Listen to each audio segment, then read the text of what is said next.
I was 12 years old when I started sewing. I was going to school in the morning, and in afternoons I had my parents hired a teacher for me to teach me how to sew, and I was working with him, and by the age of 14 I was able to have my own students. I am the interpreter. I interpret for Hasina.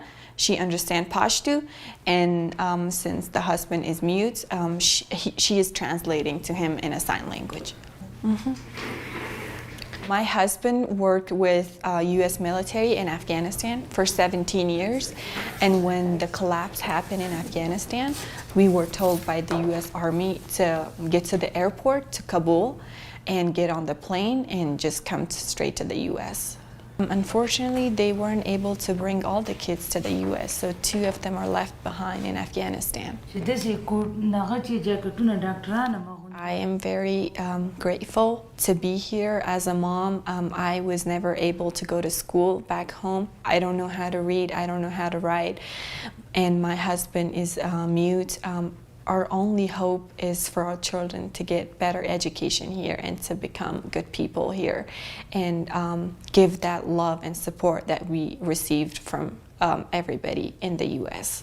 He has a very incredibly high skill set. We're so honored that he's chosen to work for us. These communities have these incredibly talented artisans who are moving to the country. You know, there's language barriers, there's transportation barriers, there's cultural barriers, there's childcare barriers. And so, you know, my idea was, how are we tapping these incredibly talented people and fast tracking them into a sustainable working job. I am Skye Barker Maa, and I am the owner of Factory Fashion. It's one-stop shop for all things fashion, and you can get a cocktail. I am the client. In other situations, when I'm teaching at Factory Fashion, I am the employee.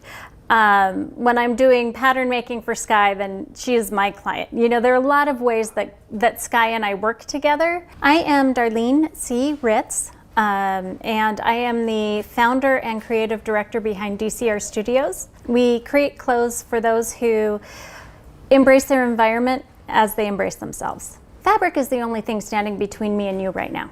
It's the only physical barrier between our bodies right now. And fabric is up against my skin and up against my body, and I want the things that touch my skin to be treated well. I want the people who put the energy into making the things that are right up and personal on me to be happy hands. We're starting by making sure we understand you know, your religion and how we can accommodate that. So that might be, we're giving you a special room for prayer. We're, you know, creating a schedule for you where you can take breaks throughout your day so that you still have times for prayer.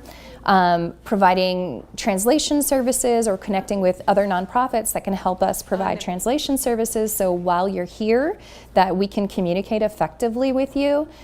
We might be pairing you with someone who's also a refugee from your home country, who can then help us be a liaison with you. I would love for people to see us as a place of opportunity.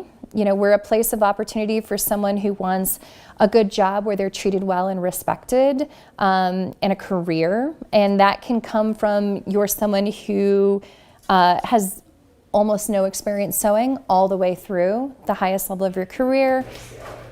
Even though I haven't done these kind of styles and designs back home, they are very different from the things that I sew here.